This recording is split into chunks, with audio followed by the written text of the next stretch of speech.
Welcome to session, David. How are you doing today? I'm okay. Things haven't been so great, so I'm here. I've never done therapy before, so I guess it's all new. I'm hesitant. I don't know what to expect necessarily. So yeah, Oh, this is your first time? I've never been in therapy Well, before. I hope that you feel really proud of yourself. Oftentimes, the most difficult thing is getting to the chair that you're sitting in right now. So that's something that you should be really proud of yourself for. Additionally, being a man and growing up in American society, we're always told to man up and tough it up, like those words mean absolutely anything. So it's really special. You should be especially proud of yourself being a man and seeking out mental health care. That's something to be really proud of. Yeah, that's true. Thanks for saying that. Of course, and before we get into the therapy aspect of today in your first session, I wanted to quickly handle some business material. It should only take about 5 minutes. Is that good with you? Yeah, no problem. 5 minutes. Perfect. Yeah, very quick. So I first wanted to go over the cost of our session today. We briefly talked about it over the phone, but I just wanted to confirm. It is going to be $150 and your insurance was cleared, which means that it went through and everything's good with your insurance. So Awesome. perfect. Next, I want to make this a really safe space where you could tell me just about anything, but the reason that it's just about is because there are some limits to confidentiality, and I wanted to go over that with you. So if you were to mention anything related to the harm of an elder, the abuse of a child, or the abuse of a dependent adult, I would have to report that. Does that sound okay with you? Not planning on hurting anybody anytime soon. Perfect. You look like a great guy, so I wasn't planning on it, but I just had to let you know. Also, if you pose an imminent threat to any identifiable target or a place that is specific in nature, I do have to do everything in my power to stop that from occurring. Another thing is suicide, and that is up to my discretion. I don't want you to feel like you can't talk about feelings of sadness or despair. It's more so if you have a plan for suicide. How does that sound? Yeah, I got it. That makes sense. Perfect. And then lastly, I am a trainee, which means that I am still in school and I am under the supervision of Pamela Georgette. That means that you basically get two for the price of one, and she's bounded by the same laws of confidentiality that I just went over with you. Are you okay with me meeting with her to discuss aspects of your case once a week? Yeah, it isn't. I wouldn't have thought of it that way. That you were collaborating to try to help me out. So that is very nice. That makes sense, and no worries. Yeah. Okay, yeah, and I almost think of it as a positive. Not many people get, that much close intervention from two individuals, and Pamela Georgette, she's an expert in her field. Awesome. Perfect. And then did you review some of the documents that I emailed to you? They should have been very familiar. You might have seen some of them before.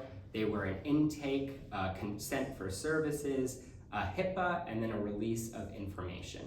Yeah, I went over. It seems pretty straightforward. I sent them over, I think, right? Yeah, you sent them over, you signed them all, and you might have seen some of them before. The HIPAA is in most medical offices.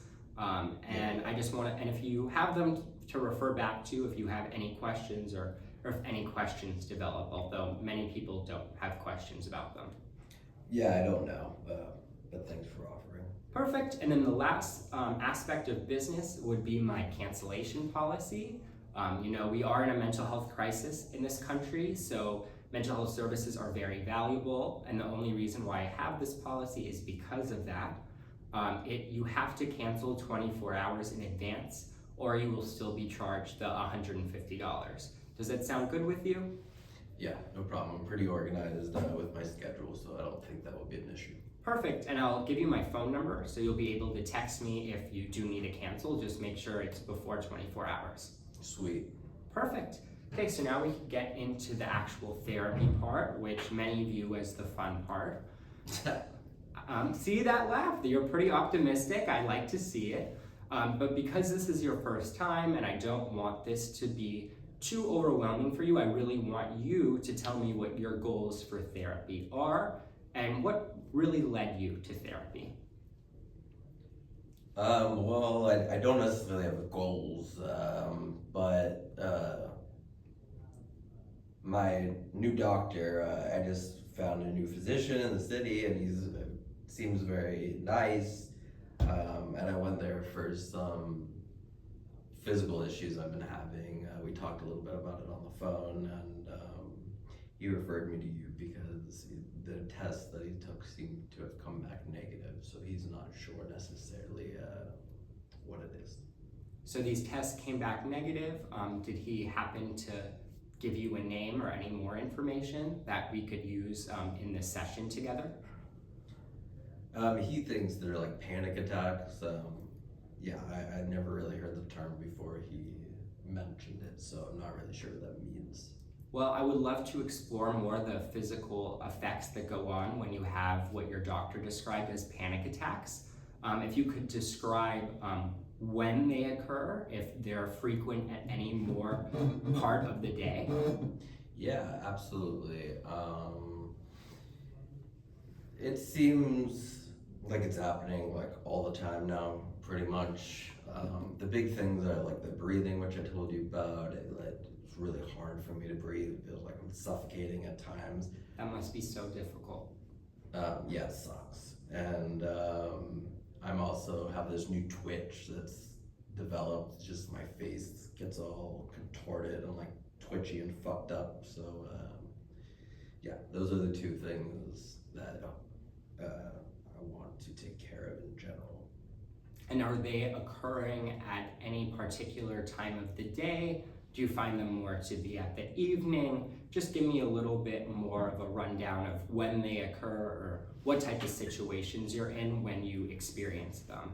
No, it's not like a time of the day thing. It's like, I don't know, it's all the time now. It's like any time I'm out of my apartment pretty much.